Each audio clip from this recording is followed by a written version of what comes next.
గతంలో ఆయన కాలంలోని మమ్మల్ని నిర్మించారు, 70% పూర్తి చేశారు. అంతలో ఎన్నికలు వచ్చాయి. మరొక ప్రభుత్వం అధికారంలోకి వచ్చిన 5 సంవత్సరాలు మమ్మల్ని పట్టించుకోలేదు.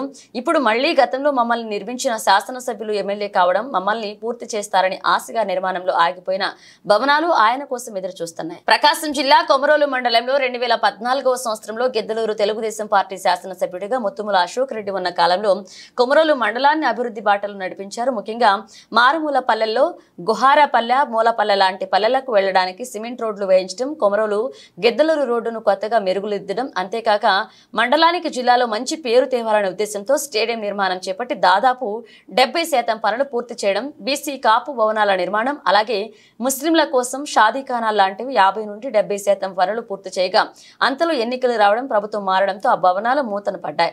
ఇటీవలే జరిగిన సార్వత్రిక ఎన్నికలలో తిరిగి అశోకారెడ్డి గిద్దలూరు శాసనసభ్యులు కావడంతో తిరిగి వాటికి ఊపిరి వచ్చినంత పని అయింది.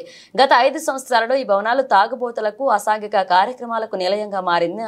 ఎవరూ పట్టించుకోకపోవడం, ఇప్పుడు అశోకారెడ్డి శాసనసభ్యుడిగా గెలవడంతో వాటిని త్వరగా పూర్తి చేసి కొమరోలును మరింత అభివృద్ధి పదంలో నడిపిస్తారని భవనాలతో పాటు మండల ప్రజలు ఆశగా ఎదురు చూస్తున్నారు.